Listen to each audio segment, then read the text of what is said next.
Today on the 10-12 podcast, we're recapping the miracle at the Magic Kingdom. We're giving Kedon Slovis some flowers. Texas Tech, that was a disgrace. West Virginia, I have an apology to make to you. Two fantastic guests coming on to help recap the weekend that was. Plus, volleyball, our power rankings, why I'm not super worried about Kansas, why you should be worried about Texas's offense, and a whole lot more.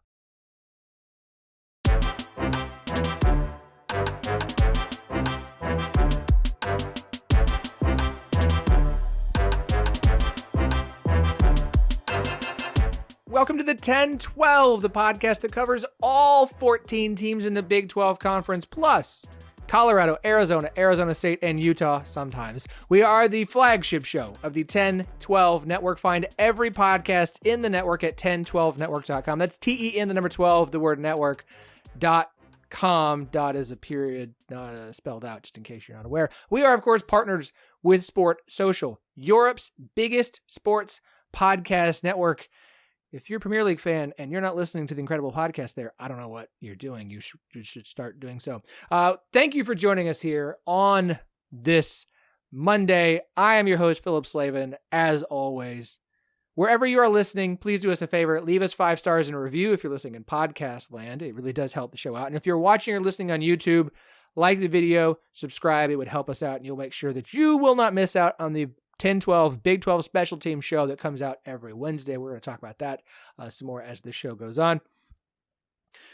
Joining me today, we've got a consortium, a gaggle, a gang, a collection of individuals I'm very excited about to help us recap the weekend that was for Week 5 in the Big 12. No Andy today, but don't worry. The Vibe Queen herself, JSJ, Jamie Steyer Johnson, is here. Did you say that this is going on YouTube now?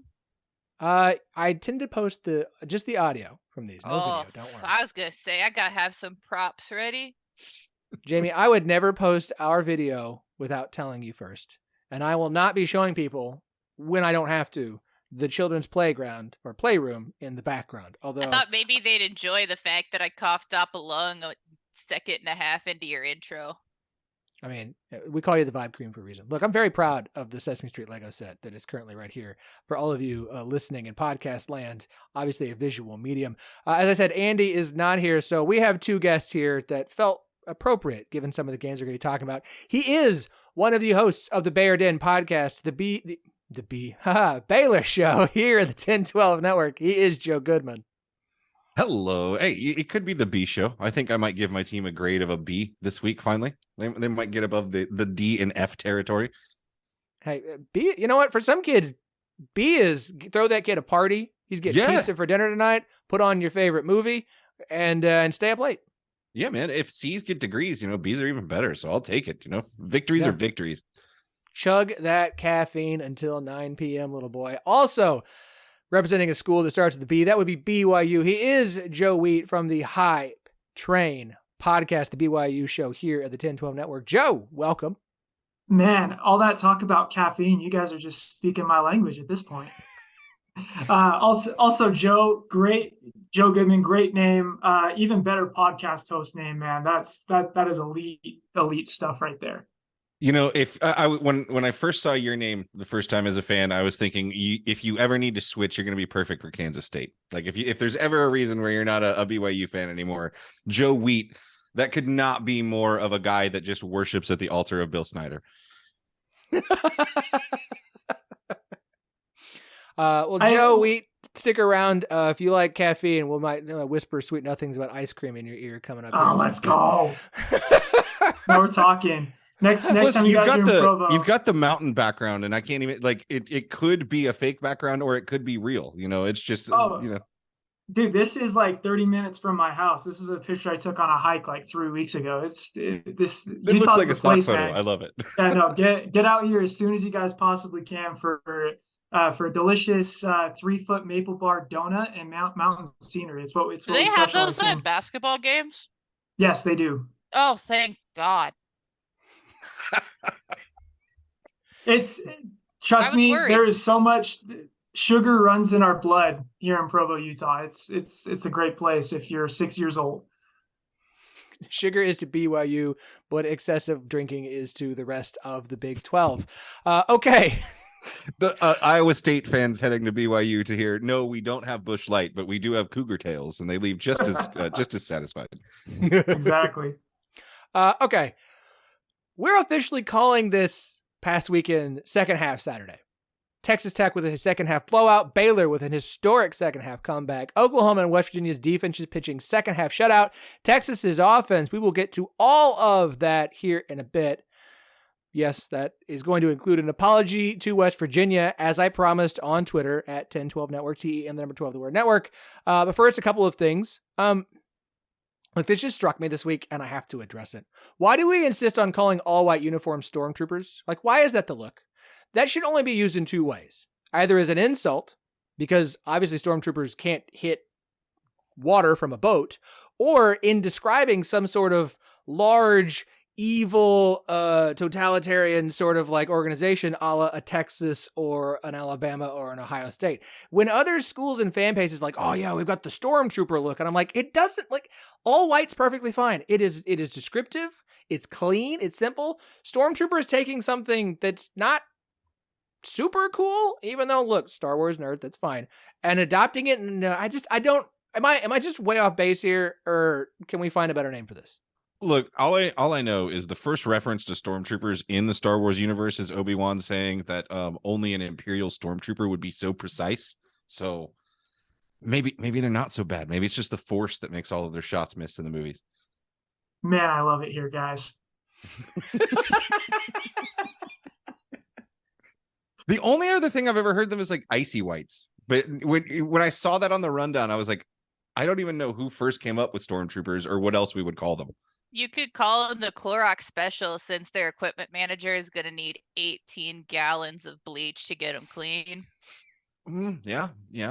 That's what Baylor's looked like this weekend after the rainy field there in Orlando. That's mostly what I was thinking of. And it would be more like 180 gallons after that, my God. Yeah. We need an equipment specialist on the show here to actually tell us how much is required to clean all whites. Okay, we'll leave that one alone. Did you guys know that the Big 12 Weekly Show on ESPN Plus is still a thing? Comes out each week. It's been around since last year when they introduced it. I didn't know it was still a thing. It is. Let me first start by saying I'm going to give full credit to the hosts, Charlie Kempf and Haley Lewis. They do a very good job with what the show is. The show is basically mostly a highlight show that doesn't even pop up when you search for it. It feels like the kind of stuff you used to see on the regional Fox Sports like channels. It'd be like Fox Sports Southwest, and they'd have the like locally produced show on one school, except for this is the whole conference. Again, not a shot at Kempf or Lewis. They do a very good job with what is given.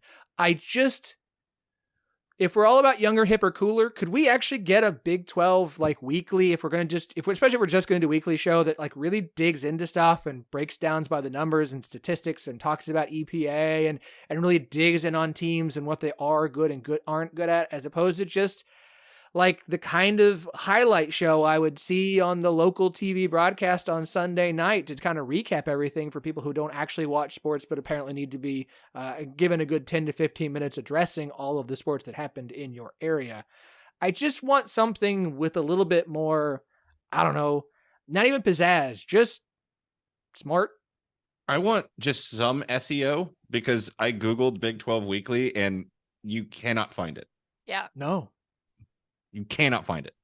Well, and it's weird to like have something and produce it and then not promote it in the slightest. And what I've been noticing is how many different conferences and different sports have started really utilizing the fact that there's a lot of people out there creating content that would be relevant to them.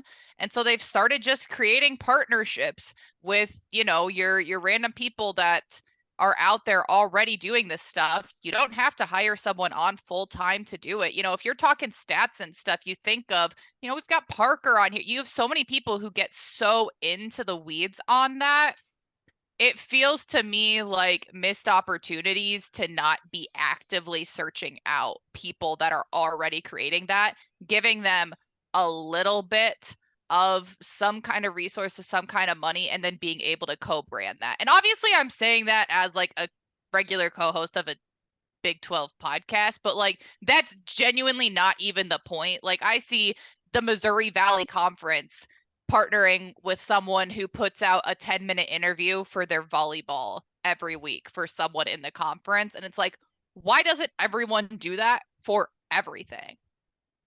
Yeah, like Baylor just released Baylor Plus, right? So it's their own little like paid subscription, behind the scenes, extra shows platform, and they have some podcasts on there. That's exactly what they did. They went and got Elliot Coffey from Our Daily Podcast. Like, he's already doing it. He's good at it. Okay, hey, come do it for Baylor Plus. Yeah, there's OSU Max that's got it going on. I know BYU's got some stuff as well, Joe. I know that the former 1012 Network podcast, Give 'em Hell Brigham, has done some stuff with the NIL Collective for BYU as well. Yeah, there's obviously Give 'em Hell Brigham does stuff with the Royal Blue Collective. We do stuff with the Coup Connect Collective. I know that the Longhorn Network is a sensitive subject around these parts, but BYU also has their own television network where they put on, previously during the independence era and WCC days, like all of BYU's other sports would end up on BYU TV.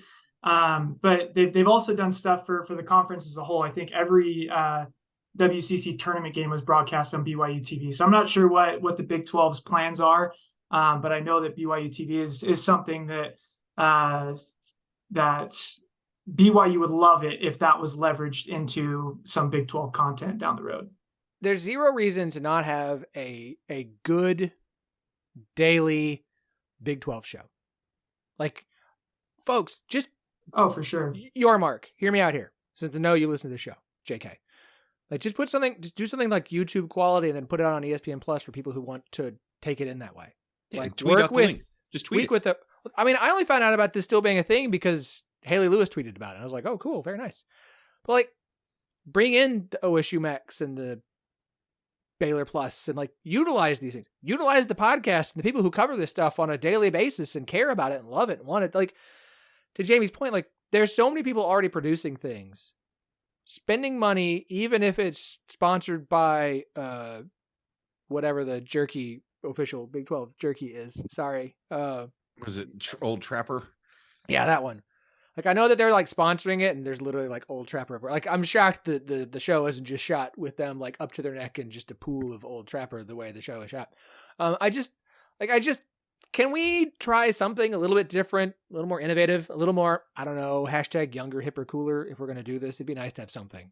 I would like it. All right, that's enough random. Let's start with the Miracle at the Magic Kingdom, which is the greatest name for a football game I have ever heard. Baylor 36, the Central Florida Golden Knights 35. Yeah, you guys got that one coming when you blow a game like that. Game of the year so far in the Big 12 in my book. I had to completely scrap my halftime notes. I didn't even get to watch, I had to go back and watch the end of this game later because I was walking around local downtown music festival with my 3 kids. Following this on my phone, scrolling and updating. By the way, the ESPN app has been ass so far this year. Just absolute garbage. This was an absolute choke job by UCF. Just absolutely. Went up 21-0 in the first quarter. This game is over. Dave Aranda's not going to make it through the night. Baylor's going to be hunching for a new head coach. Somebody call up GJ Kinney and get him down here quick. Then they even go up 35-7 in the third. They would not score again. In fact, I want to do as best as I can a dramatic reading of the second half drive chart, if I may. UCF touchdown, BYU field goal, UCF interception, Baylor. Did I say BYU? All right. Yep. I'm doing this again. It's okay. BYU is always on my mind too. It's fine. I know. Stinking Cosmo, just, you know what? He's just so underappreciated. I'm going to do this again. I don't care. UCF touchdown. Baylor. Serenade me. Yeah. Field goal. UCF interception. Baylor touchdown. UCF punt. Baylor touchdown. Baylor fumble return touchdown. UCF punt. Baylor field goal. UCF missed field goal. Baylor wins the game. UCF 0-2 in Big 12 play. Folks, here is the question for you. Did Baylor mount an incredible comeback, or did UCF literally stumble over their own shoestrings and allow Baylor to make the biggest comeback in school history? Joe? Yes, is the answer. It's just wait, yes. Sorry, I can't say. We're going to have to go with last names because I can't say Joe because there's 2 of you, and I didn't think through that when I brought you both on. It's fine. We'll work through it. Goodman. Yeah, the answer is just yes. Gus Malzahn in his postgame, I think, was it was one of those coach answers that actually has a lot of depth and truth to it. And he said, we did all the things that you have to do to lose a game like that, and Baylor did all the things you have to do to win a game like that. It was an absolute utter choke job by UCF, but it was something that we haven't seen from Baylor this entire season, which was playing football in the second half and actually not caring what was on the scoreboard and fighting until the end. They kind of looked like they were having fun there in the second half, which I hadn't seen whatsoever this season. So I will not act like, Baylor was just, miles ahead of what UCF is as a football team and just dominated them. And I won't also just act like, well, UCF just, pooped the bed and they're the only reason that this happened. There was plays that were made on both sides that caused this. But man, I loved it. I ended up hate watching this for about the third quarter. Like at halftime, I was like, I'm not even going to watch this. I don't even want to watch the second half. I know what this is going to look like. And then I kind of just sat down on my couch with my arms crossed. And I was just like, I'm not going to let them beat me. I'm going to just I'm just not going to tweet about it. And then into the third quarter, I'm just kind of like, maybe this will happen. But yeah, 28 points, man. 28 points. You come back, you win the game. And you nailed it. Everybody, I'm in lots of group chats, Discords everywhere around Baylor fans. And there were lots of, leave him on the tarmac kind of comments going on, Lane Kiffin references. And it's a total 180 now. Everybody's a bit back on board. Can I just say how crazy, like, trying to follow that, kind of like you said, Phillip, was like sitting there and having an app as I'm trying to call a volleyball game and tuning out for an hour and a half or so, and then checking my phone as I'm leaving the gym and saying, I'm sorry, I must be misremembering something. Only to find that no, my memory was serving me just fine, and that is what happened in the second half. Yeah, it was. I got a text from like Quinn Douglas and Dylan Kuhn over on the Iowa State side, and it was just kind of like, what happened? Wait, it was Dylan texted me just all caps, Joe. Just I turned that off. What do you mean you guys won? Reminder: it's not just that Baylor scored 2 touchdowns on full drives. They also converted 2 2-point conversions to get 8 points twice in a row. Like, literally, they had to have everything happen perfectly for them to pull off a 1-point win. Historic. Wheat, I don't know if you got to see this or not. Thoughts on this one? So I was actually driving in the mountains, so I didn't have service. So I kind of had a similar story to Jamie, where I'm like, I leave service and it's like 28-7 or something like that. And I'm like, oh man, like what is wrong with Baylor? And then I come back into service and they're up by 1 as Zach Wilson just throws his second touchdown pass of the season. We get live play-by-play here. Just like, I guess question for the other Joe, like, is this the Baylor defense that we can expect going forward? No, they're undersized in the middle of the defensive line, and UCF really dominated us in the run game. There was poor play calling. Like I don't know how Malzahn, with the way that they were able to run the ball against us, I don't understand how he wasn't able to run the clock out on us. I really don't. We're still a little bit undersized in there. We're inexperienced at linebacker, and our safety play isn't great. The best part of our defense in every single game that we played so far this season has been the corners, and they're super young. A true freshman, Kedon Jenkins, he had an interception and he had the fumble recovery return for a touchdown in this game. Major player of the game, if not for Blake Shapen for me, is Kedon Jenkins. So the corners look really good. They're only going to get better. We're good on the ends. So we'll see. I think there was about a superhuman effort, a little bit of improvement there, but there's still some core weaknesses that I think a lot of Big 12 teams will exploit. The big question is going to be, are we going to continue to be able to score points? And it almost kind of it reminded me of the scene in Forrest Gump when he's running and the shackles, or like the braces on his legs are coming off. It felt like the second half of this game. It was like having Blake Shapen back, he got his legs underneath him. He had been hit a few times, and it's like, okay, I remember how to play football now. And so Shapen's running down the road, and he's breaking off those leg braces, and boom, it's like, okay, maybe we have an offense here. You know, a guy like Ketron Jackson, that was a transfer in this season. He's actually really showed up, and having Shapen back throwing to him will be helpful. Richard Reese looked like himself for the first time all season. And then Monterey Baldwin, who's been hurt, and he's had some drops this season and really disappointing. The dude balled out, went crazy. So having your team leader back and Shapen back, I think it's just a contagious kind of energy thing in the team. I don't think we're world beaters, and I still think this team is 6 wins at this point would be really, really good. 5 wins, I'd say, okay, hey, we pulled it out. But I'm not as doom and gloom as I was a week ago. So quite another question for you then. What is Baylor's record if Shapen is healthy through the first 5 weeks of the season? Oh man, there's like a lot of I've talked to friends about how I think if you just simply flipped the LIU game and the Texas State game, like where we play LIU first and we play Texas State third, they could have been a 3-0 team going into Texas, because I don't think Shapen gets hurt against LIU. And I think even if they play their worst game of the year, like they kind of did against Texas State, you're just so much more talented than LIU. You're not going to lose that game. And I think if Shapen's healthy, it's likely that we beat Utah. I think we could probably have done enough to at least scored something in the second half, not had the 2 interceptions that we had late in that game. And I think we probably could have beaten Utah. But Utah's still great defense, no matter what they did against Oregon State this past weekend. But I think this Texas team that we're looking at this year is the real deal. So I don't think there's any chance Baylor, even with Shapen back, would have hung with Texas at all. I think that would have been a blowout no matter what. But I do think if Shapen was healthy this whole year, a much higher likelihood that you beat Utah. He did start against Texas State, so I can't really give us a whole lot of credit there. I think we might have lost that game even if he didn't get hurt midway through. But I do think we beat Utah with him healthy.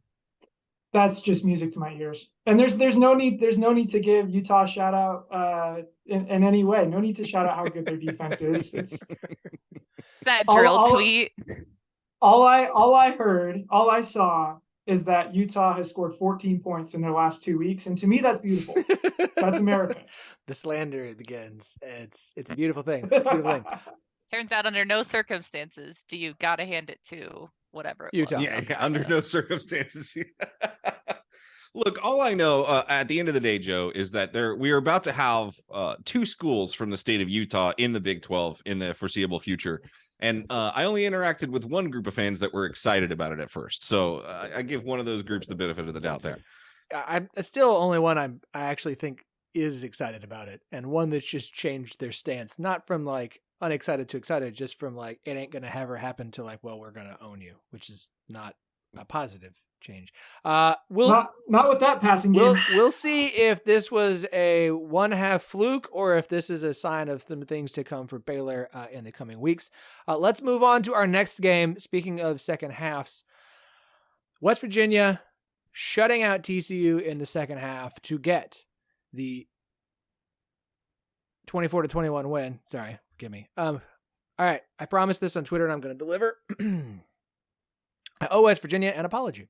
Specifically fans, I owe you an apology, and Neil Brown, a little less so, but I owe the fans an apology. I picked West Virginia to finish last in my Big 12 preseason poll at number 14. I was wrong. I was very wrong. This team is a hell of a lot grittier than I thought it would be. The defense is fantastic, and I did not think this defense would be worth much. The offensive line is incredible, though we kind of thought that already. The run game is good. A reminder, I did have CJ Donaldson on my first team All Big 12 ballot because give me all the CJ Donaldson stock. I will buy all of it from you, no matter the cost. I didn't believe this defense would be this good. I did not. And they have been incredible. They've been lights out. Like at this point, the only loss is the loss that they were supposed to have. And I don't think they looked that bad against Penn State. And it's week 1. Like we all understand week 1. They held TCU's offense to 11 yards in the third quarter. Special teams blocks 2 field goals in the fourth quarter to seal the victory. We can talk about the coaching on TCU side all day. It doesn't matter. You blocked 2 field goals. You pitched a second half shutout. It's not pretty, but it works and it wins football games. And that, at the end of the day, is all that matters. So far, so good. And by the way, folks, We're not going to do well, they beat so-and-so who isn't very good. I'm not playing that card. I'm not going to do it. I don't care how bad Pitt is. I don't care what TCU lost to Colorado. I don't care what Texas Tech's record is. I don't care they played an FCS team. They are 4-1. Okay? It is a legit record. We're done with the overanalyzing the inferiority of the schedule. Has the schedule been a gauntlet like we thought it was entering the season? No, but it doesn't matter anymore because we're not taking anything away from West Virginia from that standpoint. We're not going to do it. Am I picking West Virginia to go to Arlington? No. They don't have the passing attack for that. They don't really have a passing attack. But they can run the damn ball, and that defense plays incredible football. And with Houston, Oklahoma State, Cincinnati, and Baylor, sorry, Goodman, on the schedule still, I don't think I'm out of my mind saying this is going to be Neil Brown's best season in Morgantown. Who'd have thought that? I put him at 14 too. It's just no. And it's almost like you're flirting with me, Phillip, by starting with the Baylor comeback and then also giving me a TCU losing a game after having a second half lead. And doing let's run it out there at the last second field goal that didn't work this time that worked against Baylor last year. Oh God, I hate it. I want to wrap on this. Apology over. If you don't think it's good enough, that's fine. I'm sure my boys at Raspy Voice Kids will tell me. I'm going to say this. Ren Baker, I do not care what Neil Brown does this season. I do not care if somehow West Virginia is in Arlington facing Texas for the Big 12 championship game. Do not offer Neil Brown an extension. Do not do it. You already gave him one when he was already given one when he shouldn't have been. He's already making a ton of money. It's one of the reasons he's still here this year to be that coach because they literally couldn't afford to fire him. If he gets them there this year, then congrats. He's done what he's been paid to do. He will continue to be paid. Let's see him do it again because as we have said on this show, it's been a minute. So first, everyone's podcast is a first. I can't butcher that line every time. Once is an occurrence, twice is a coincidence, thrice is a trend. One good year does not necessarily deserve another. So this is going to be a good year for West Virginia. Enjoy it for what it is.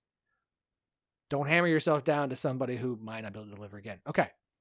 Any other thoughts on West Virginia? The defense has been very good, like legitimately good. I have been very, very impressed by what this West Virginia defense has done, especially the last 2 weeks.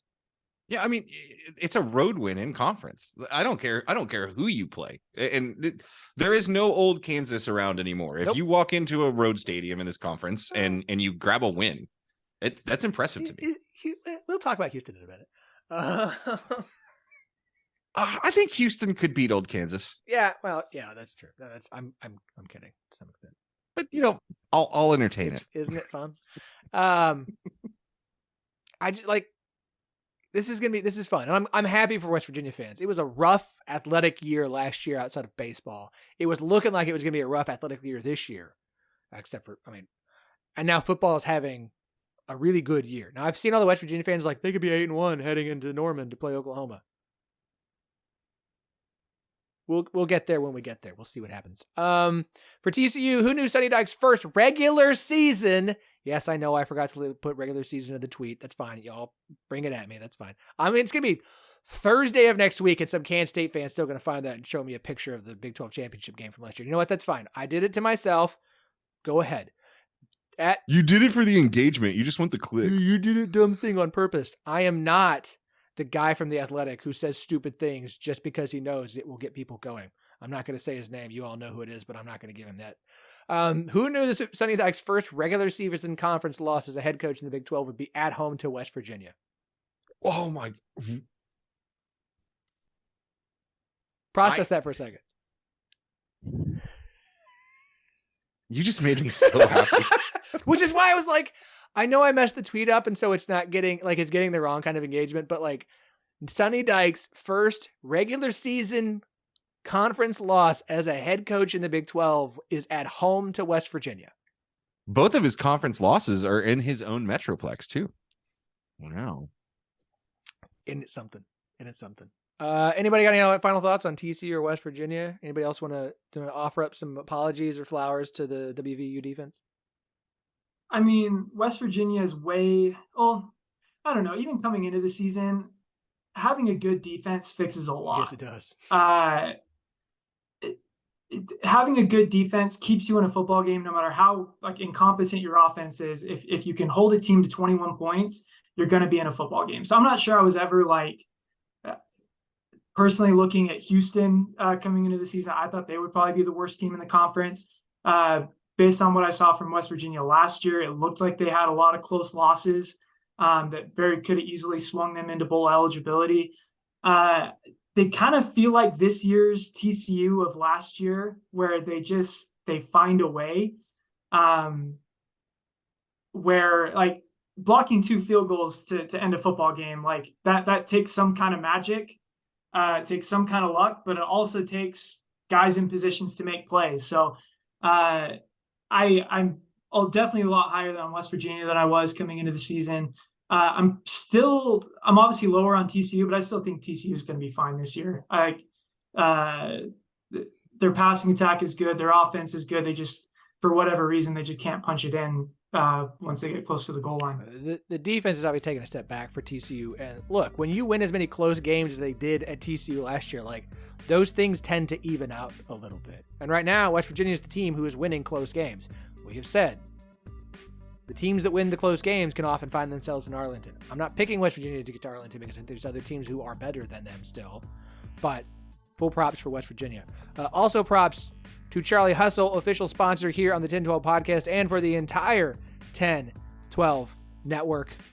This whole podcast is brought to you by Charlie Hustle Clothing Company. They are a vintage-inspired clothing company based out of Kansas City, right in the heart of the Big 12, that specializes in collegiate and hometown apparel. Charlie Hustle wants you to be the best-dressed fan this season, so be sure to check out their wide selection of officially licensed collegiate apparel today. Show off your school spirit all season long. They launched the old-school college football helmet tees before the year. They are incredible. What is the... Oh, hold on. Let me pull up my old email here. Because I got to remember who is this week's giveaway. Which podcast in the 1012 Network will be giving away shirts this week? Thank you, email, for taking forever to load.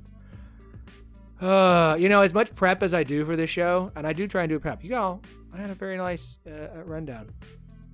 I still feel like I'm doing a terrible job. They have stuff for Baylor. They have stuff for Iowa State. They have stuff for BYU. In fact, I'm wearing a Charlie Hustle shirt this weekend for the Gold Out game. I'm wearing the stiff arm tee. That's beautiful. I have your schedule. All right. Who's this week? This week it's UCF at Kansas. Yes. So that will be Sons of UCF and Rock Chalk Podcast will be giving away a free shirt from Charlie Hustle. That's good stuff, folks. It's good stuff. So make sure you are following them on Twitter so that you can partake.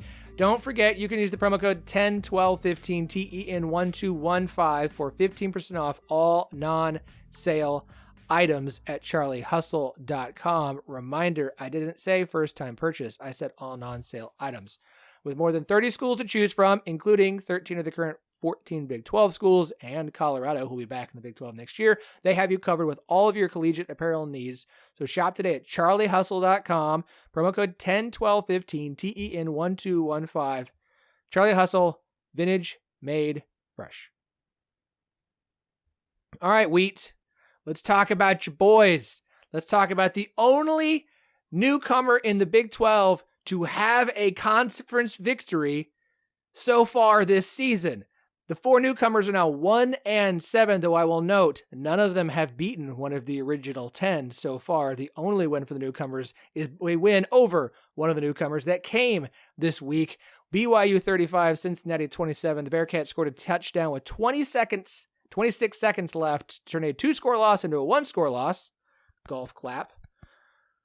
We're going to set Cincinnati aside for a second because I got fooled by them for the first few weeks of the season, and I will be fooled no longer.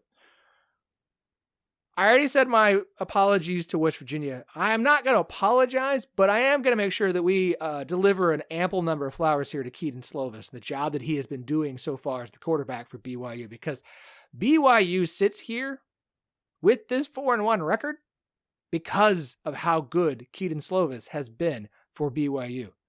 They were 107th in expected points added EPA per rush coming into the weekend. On Friday night, they mustered 70 yards on 28 carries for 2.5 yards per carry.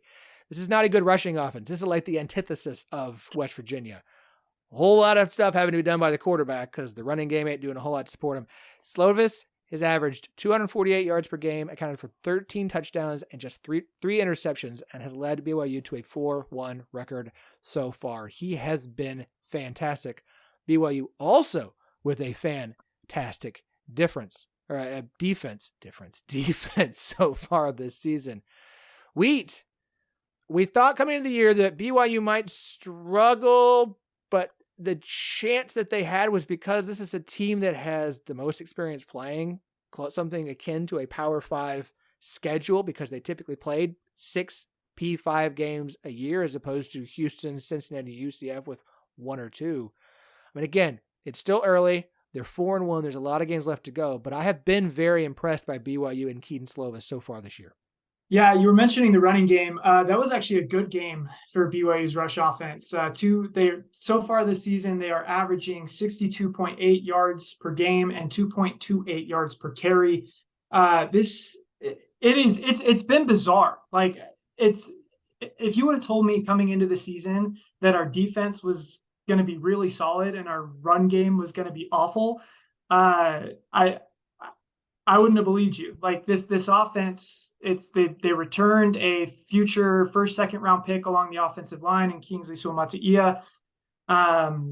They have put 2 straight running backs into the NFL on active rosters right now, and then they brought in 2 4-star running backs in the offseason. Like, we thought that was going to be the strength of this team, and it just hasn't been that way. But somehow BYU finds ways to win games.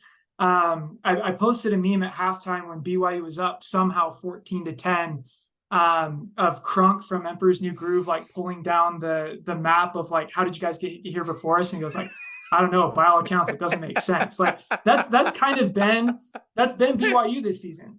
Like, I heard it on the Cover 3 podcast from CBS Sports this week that BYU is probably going to be the toughest out in the Big 12.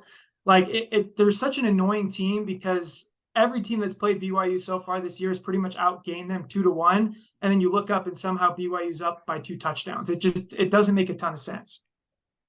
They're a wild team. Like, it really is interesting. Like, I was at the Arkansas game, and that was a weird game. Like, Kansas is tough to play the first time. That offense with healthy Jalen Daniels, like, that's going to happen, especially when you have 2 turnovers that turn into touchdowns. Like, playing in Provo is a pain. It's going to be difficult for the teams that have to go there, especially if they haven't been before. I mean, it's wild. Shout out to Greg Rubel. If I mispronounced his last name, I was. Thank you. Thank you, Wheat. Tweeted this out. This week's game was the 15th of the Satake era in which BYU gained fewer than 300 yards of total offense against an FBS opponent. BYU lost each of the first 11 and has won each of the last 4 versus SMU last year, Sam Houston, Arkansas, and Cincinnati this year. BYU, West Virginia, y'all. That is going to be a very, very interesting game of 2 good defenses, 1 team that can run and can't throw, and 1 team that can throw but can't run. Oh, just circle it now. I'm probably more interested in what's going to happen against TCU, just because 5 weeks in, I still have no idea what this offense is. But to kind of give you like some numbers behind like how weird BYU's offense is so far, they've had, I think it's somewhere in like the 40s or 50s of drives. They've scored 20 touchdowns this season. On touchdown drives, BYU is averaging 9.54 yards per play. On all other drives this season, BYU is averaging 2.2 yards per play. So it's about as boom or bust of an offense as you can get. But the difference is BYU is top 15 in the country in red zone offense. If they get the ball inside the 20-yard line, they're going to score, and odds are they're going to score a touchdown. They're currently 114th in total offense, but they're averaging 35 points per game over the last 4 weeks of the season. So, like I said, it's a bizarre offense, but it's an offense that makes plays when you need them to. It's kind of the antithesis of Cincinnati, where Cincinnati is averaging darn near close to 500 yards a game, but they can't punch the ball in once they're in the red zone. Like and really that's the difference between being 4-1 like BYU is, and unfortunately being 2-3 like Cincinnati is. Beat them on the field and then throw the slander out there right now. Bravo, Wheat. Bravo. I'm sorry. I mean, no disrespect to Cincinnati. Their defense is unbelievable. I think they're one of the better defenses that BYU has played so far this season. But somehow Kedon Slovis just finds a way to find an open receiver, even when he's falling down and intending one receiver and ends up hitting another receiver for a touchdown. It's just been that kind of year so far. Magic. That's what they call that.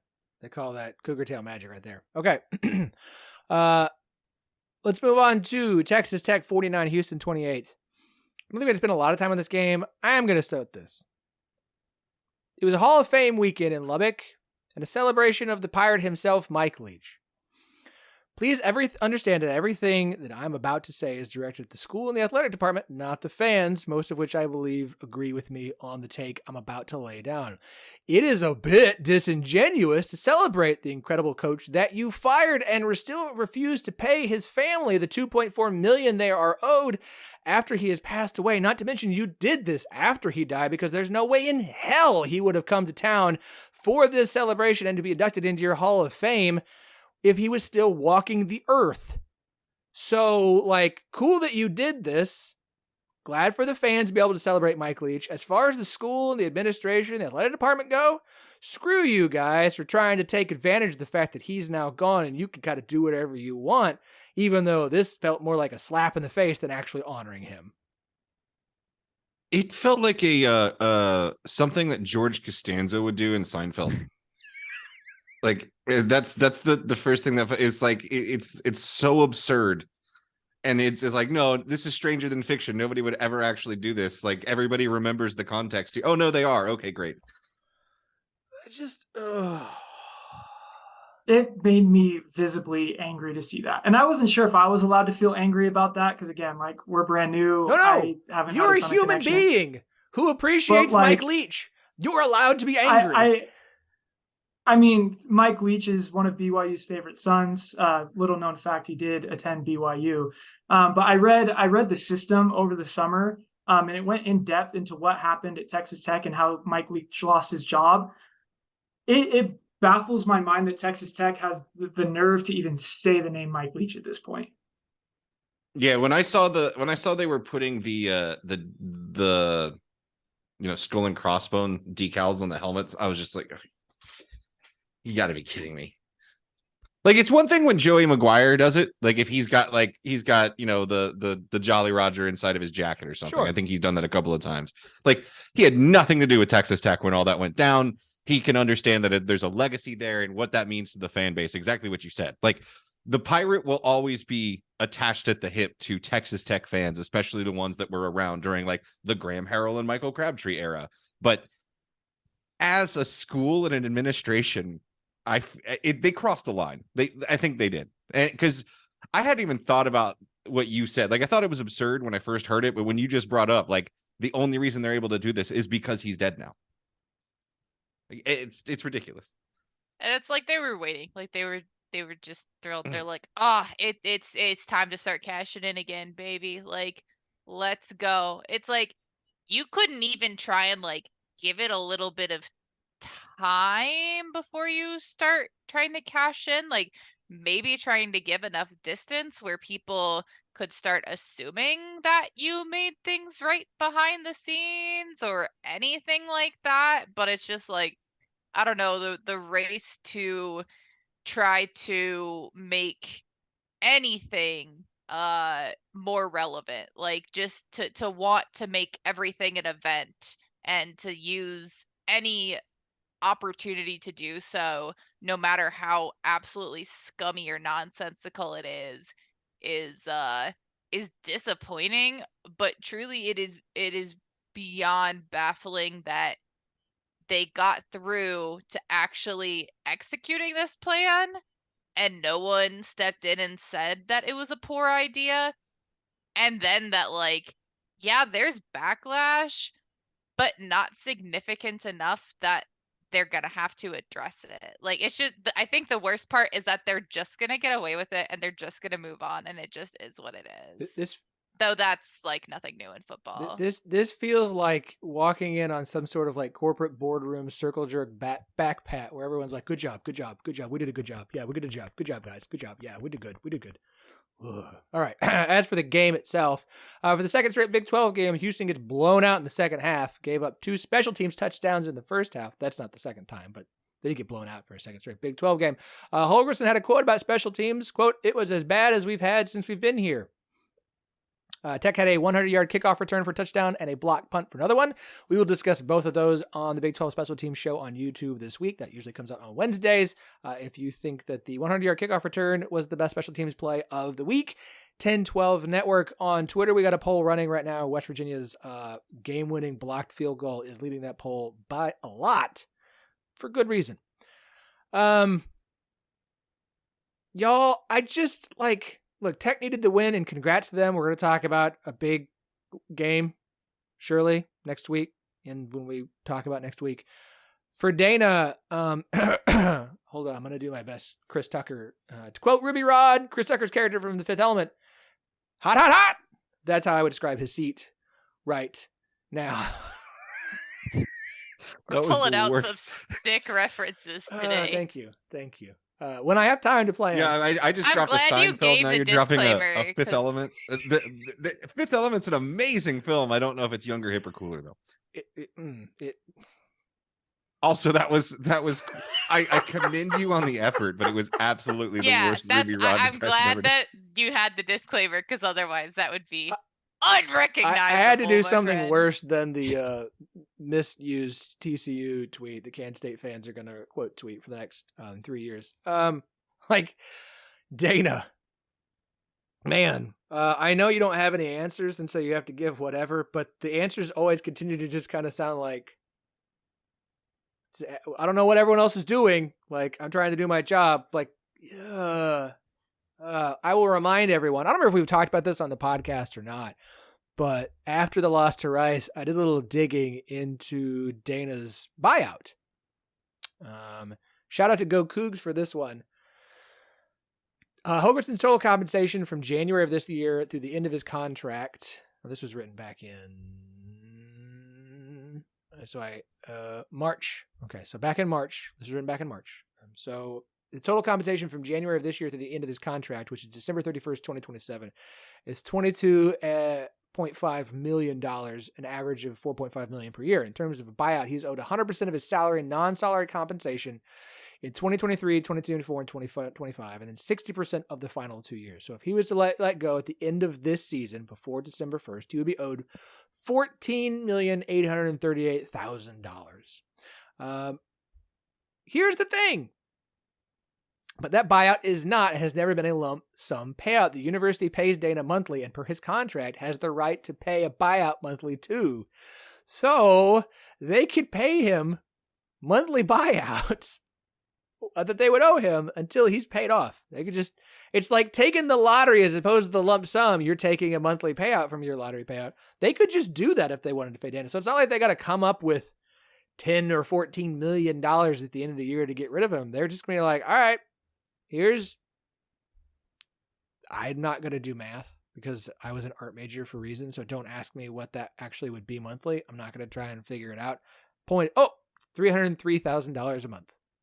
Thank you, Go Cougs. That's nothing to Tillman for right? That's nothing to Tillman. He's a little bit busy with the Rockets right He makes that in a, like, just on interest in a random savings account that he has. So point is, like, it's not undoable at the end of this year.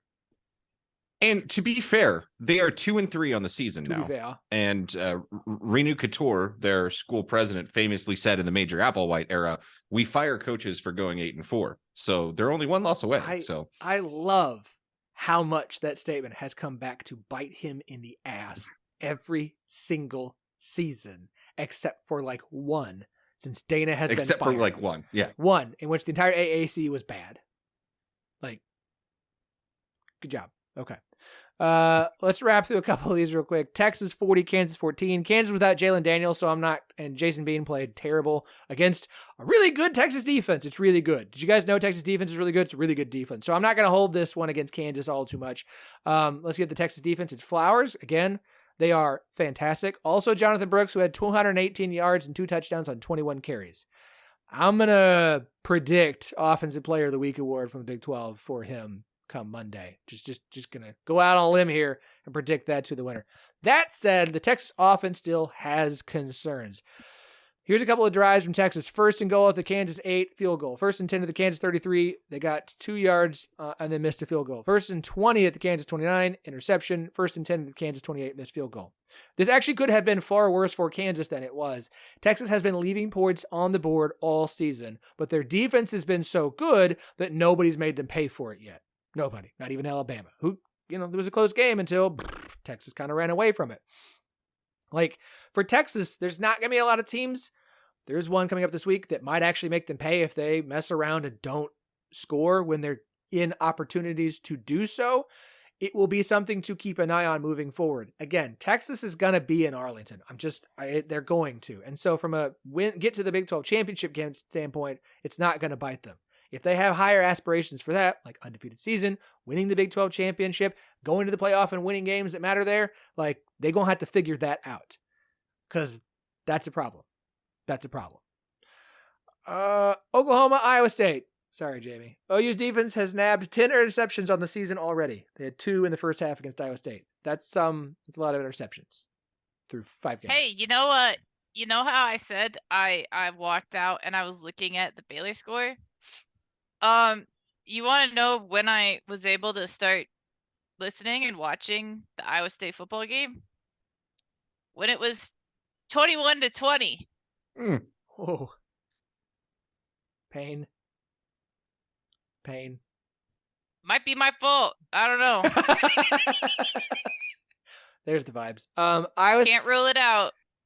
I had baseball on at this point because my baseball team was in a division race, and I was following the Iowa State game very closely through Twitter rather than the ESPN app. Just the reactions of my Iowa State faithful on there, and it was painful to watch that way. In the first half, Iowa State gained 260 yards and 20 points. In the second half, they gained 59 yards and 0 points. Well, that's what's so painful, is like, it wasn't just that they got killed, it's that they gave you hope and then they got killed. Hope, I think that hope's the thing that actually kills you. Yeah.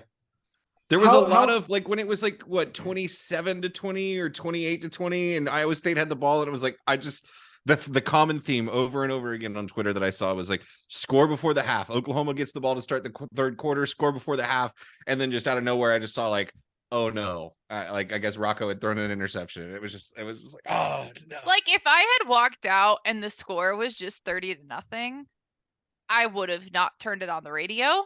I would have not turned it on the TV. I would have just gone about my day and been like, ha, nice. I didn't watch that.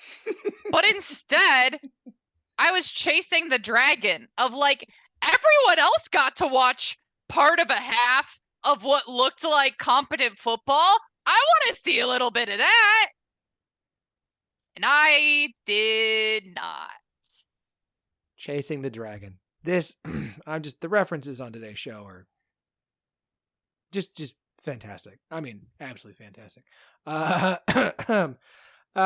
We'll wrap this one on this one. Campbell was caught on video yelling at a fan who was yelling at him after the game. Look, this is in no way, please don't understand. I'm not going to defend fans who act like jerks. Like, just because you bought a ticket doesn't entitle you to treat human beings like less than. I don't care how much you've been drinking. That said, Campbell was yelling back at this Oklahoma fan on his way off the field at the end of the game. By the way, Campbell got into it verbally with an Iowa State fan after the Ohio loss. This is the second time this season Campbell seems to have kind of lost his nerve with somebody yelling things at him. Again, once is an occurrence, twice is a coincidence, 3 times is a trend. We haven't gotten to thrice quite yet. However, it does start to make you wonder that the pressure might just be getting to Matt Campbell at Iowa State right now, despite, his name was connected to the Michigan State job. Matt Campbell, who doesn't have an agent. I don't know how that happened. According to who? Oh, it's those lists that get thrown up all the time.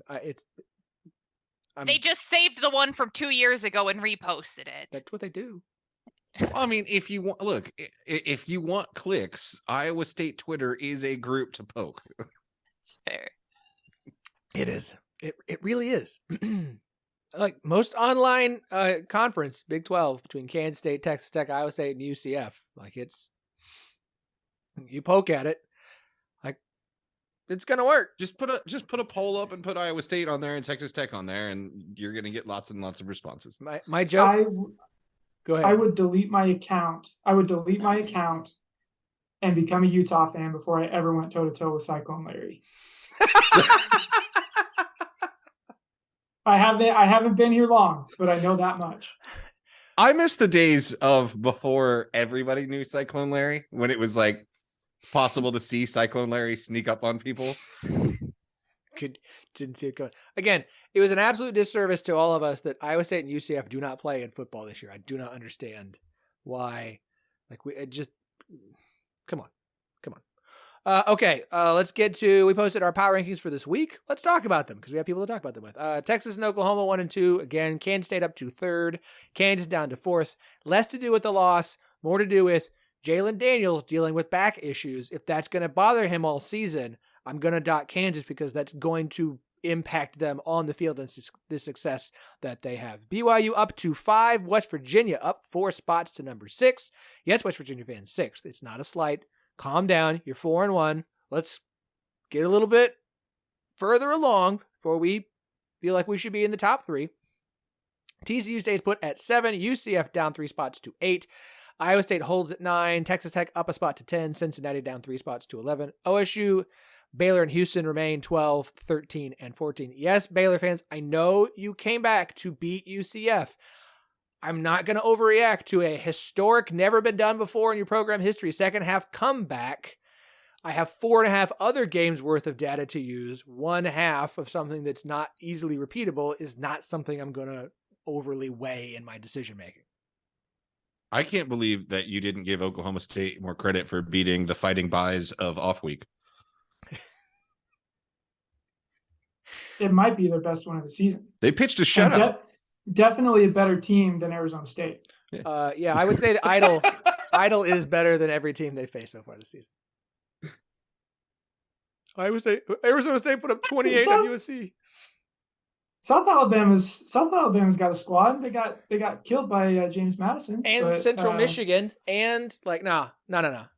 You can sell me on South Alabama basically scrapped their entire season just to beat Oklahoma State all day, and then OSU marched out with their 3 quarters. I don't care. I don't know.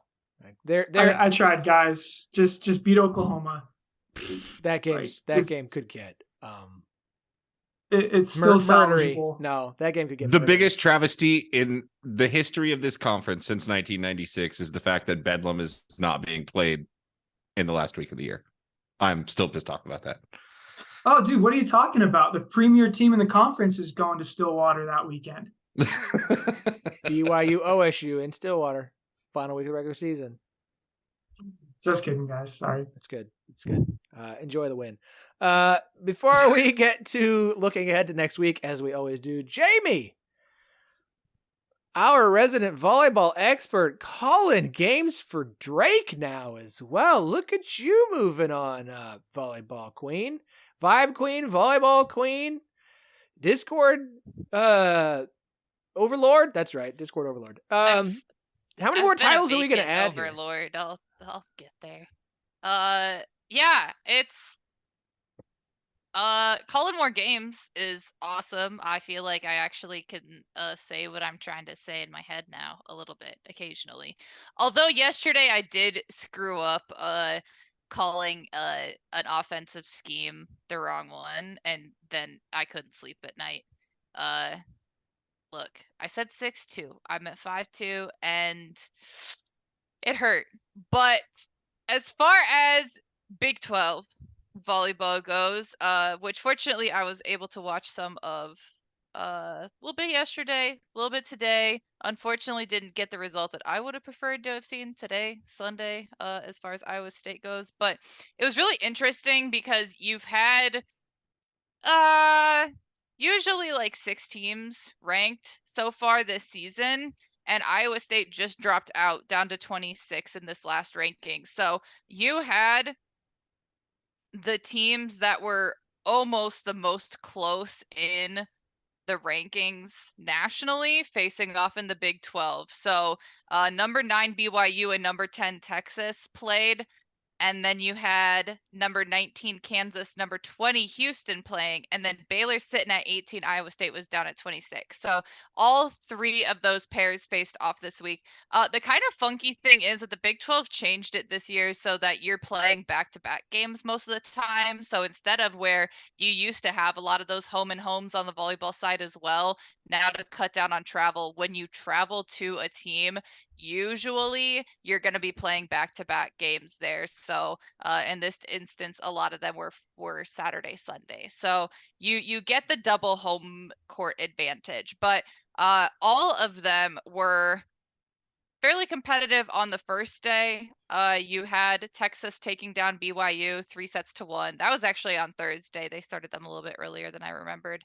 And then 3-1 again on Friday. So Texas swept it.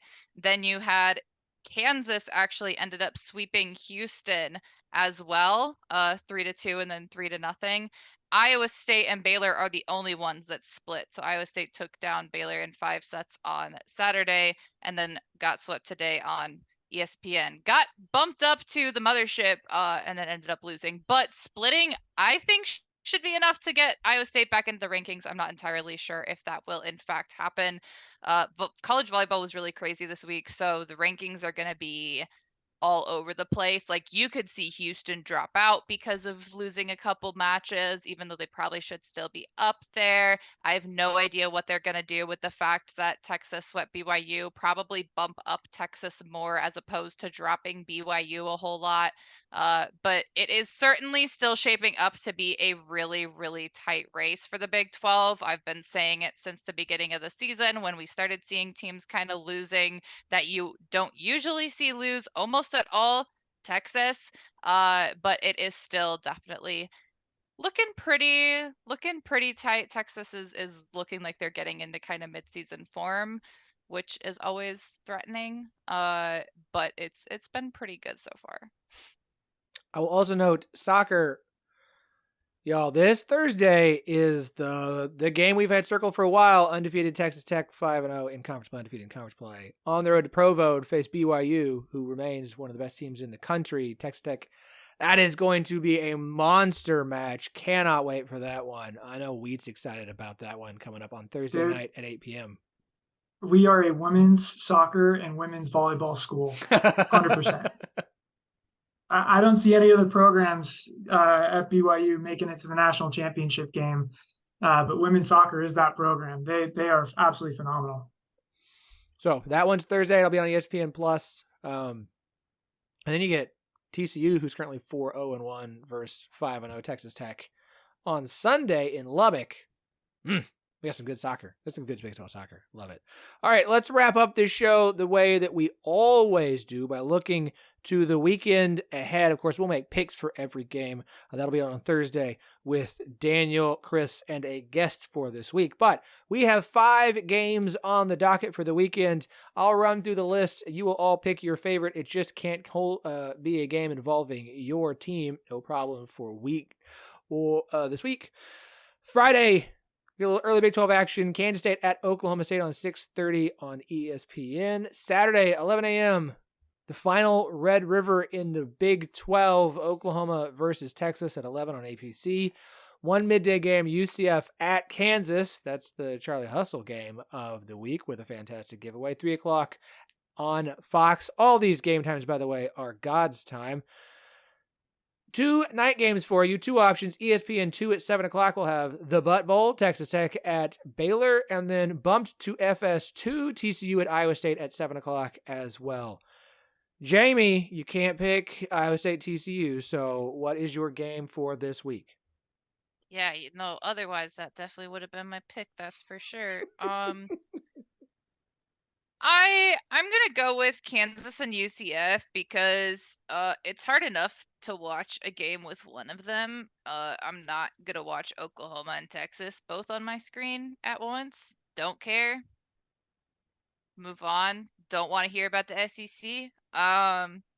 So I'll say Kansas UCF because I'm still very interested to see kind of how UCF does the rest of the season, especially after losing the way that they did last week. That's a tough way to lose. And then for Kansas, you're trying to adjust to, okay, is Jalen Daniels going to play? If not, is he in top form? Was that kind of a fluky thing that you were being cautious about? Or are there much more significant issues at play? Which, shameless plug, little preview, I get into a little bit on my Patreon content for this week. Pew, pew, pew, pew. Fireworks. Very You good. can post that video if you want. It was really good. Where I pulled a tarot card for everyone, and it told me some things. Kansas doesn't have bad news, I don't think.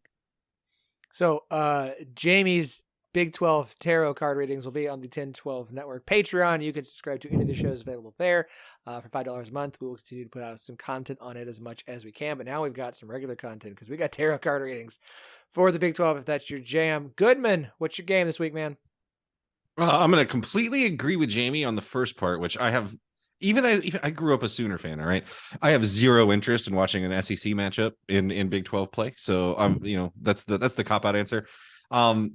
And I can't pick the butt bowl, of course. So I'm actually going to take Kansas State at Oklahoma State because I'm watching Oklahoma State very closely this year just to see how bad it has to get before like Mike Gundy just sits in a lazy boy on the sideline, just not caring anymore.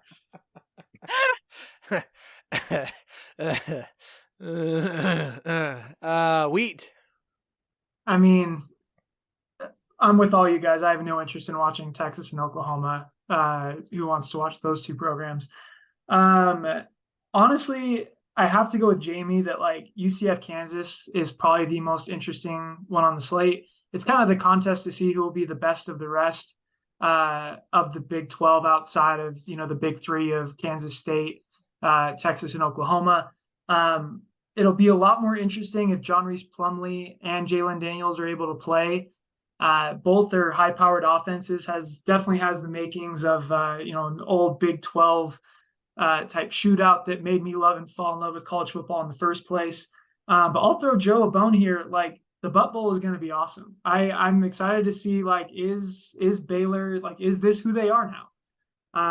Are they gonna like have they turned a corner or is it just going to be more of the same? And we're just going to have the sickos game of the week in the Big 12. I mean, hey, if it's the sickos game of the week, I mean that's still a win. A buddy butt bowl, a new form El Asico. Well, there's only one El Asico. We've had El Trashico. And now we have the Butt Bowl, which might be the buddiest of all butt bowls. I think this is the game. Reminder, no Big 12 team since the conference began in 1996 that has started 0-2 has ever made a bowl game. That includes Baylor and Texas Tech. I think Texas Tech is the better team in this game, but I think they have the far more difficult path to 6 wins after this one. So, for a team this year to overturn the starting 0-2 means no bowl game, like they have to get their third win here because it's not like the other 6 afterwards are going to be easy. So, I am very intrigued by this one. Look, it's the last Red River is a Big 12 game. I get it. We're all it's probably the first of 2 appearances of this matchup. I'm just being honest. So maybe you just want to wait till they meet up in Arlington instead, because that's probably what's going to happen. I'll be done with football by then. Yeah, please, that'll be the only game to pick as your game of the week. Please, Kansas and Kansas State, you are our only hope. But I think it's the Butt Bowl. You know what? Hey, there is a undefeated Big 12 team 7-4-1 right now. Okay. Oh God, I can't believe this is happening. I had Ryan Nani on the show back in January to just talk about some random things. And I asked him to pick what a Big 12 championship game. And he said the funniest one in the world to him, he said would be West Virginia making the Big 12 championship game, because then West Virginia fans would have to torment themselves with the fact that they're excited to be there. But also that means that Neil Brown sticks around for another season. And I was like, that would be funny. Wouldn't it be funny about to actually happen in the Big 12? Could it? Would it?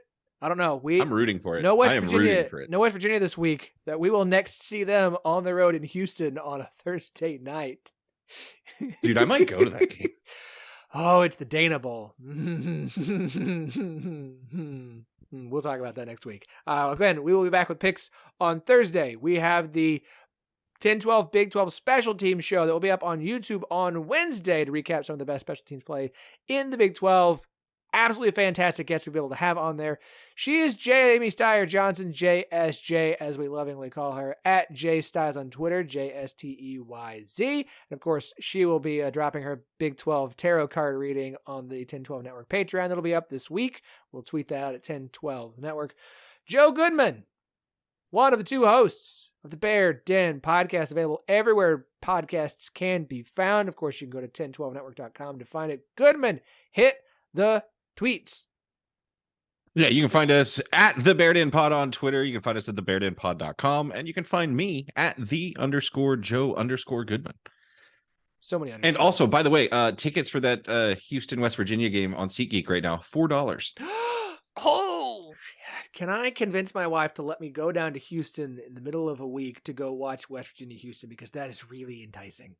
I live in Houston. I'm about to have that conversation with my wife right now of, can I just drive to downtown Houston and go watch this game for $4? Make sure and call up our Scott and Holman podcast host buddies. I'm sure that we can pool our change if it's a budgetary. Please sign up for the 10-12 Network Patreon so that Joe Goodman can go to the West Virginia Houston game in 2 weeks. He is also Joe Wheat, one of the 4 hosts of the Hype Train podcast, our BYU show here on the 10-12 Network. Of course, the podcast is available everywhere podcasts are available, as well as at 1012network.com. Wheat, hit the tweets. Appreciate you guys so much. I'm just going to cede my time, but first let you know Zach Wilson is outplaying Patrick Mahomes on national television, and this might be the best weekend of my life. Somehow we're going to blame this on the Swifties. I just know that we are. It's going to Are we really surprised that Zach Wilson is having the game of his life on the day that a beautiful woman in her 30s shows up to the game? The people I saw on Twitter is that he saw Donna Kelsey up there and started slinging it.